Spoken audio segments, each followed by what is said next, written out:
renoncer à nous-mêmes, voyez, pour ce merveilleux continent que le Seigneur, n'est-ce pas, a donné à chacun de nous. Et l'évangile parle de quoi? Il parle d'unité, de solidarité. Au début des actes des apôtres, quand est la Pentecôte, quand vient la Pentecôte, il n'y avait pas d'indigents au milieu d'eux. Parce qu'ils étaient prêts à se déposséder de ce qu'ils avaient. Et on dit qu'ils mettaient en commun le fruit de leur partage. Et Barnabas, qui signifie l'homme de l'encouragement, il vend son terrain à Chypre et il donne le fruit aux apôtres pour le bien des pauvres, pour le bien de la communauté. Ils se défacent, ils se dessaisissent de ce qu'ils sont pour le bien de la communauté.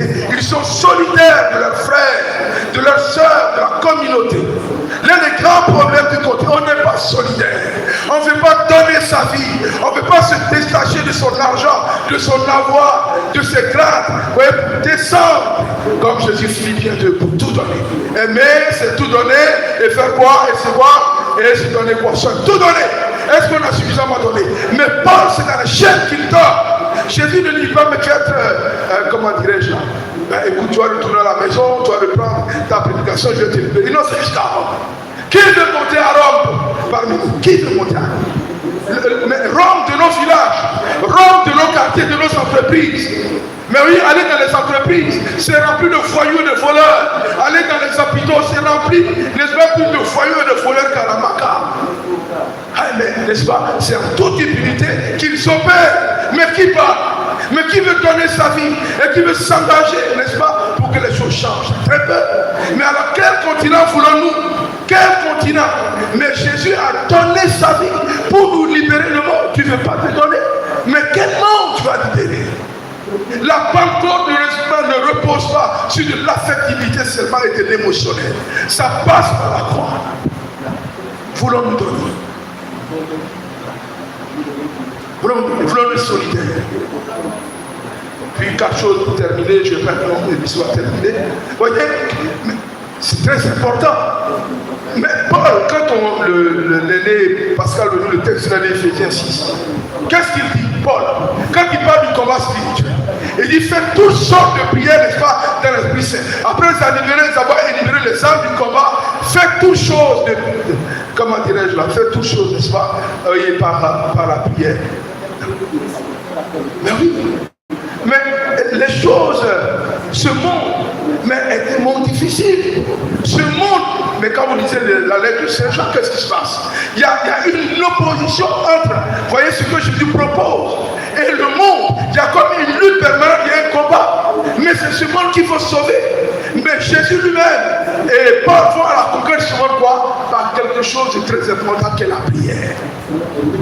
Mais on ne prie pas. On prie 10 minutes. Jésus passait presque toute une nuit à prier.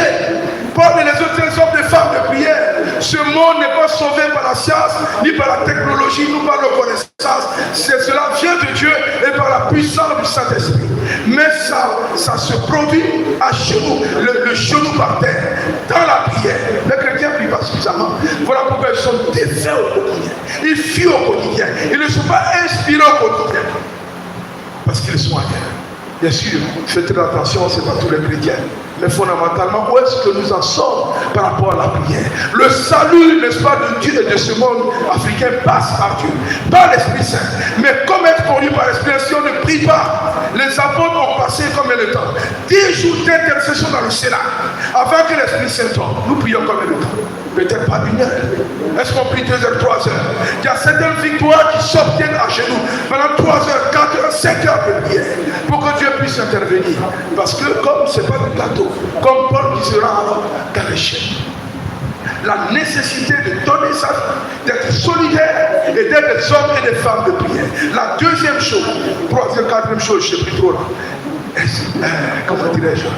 Après la prière, la nécessité d'une intercession.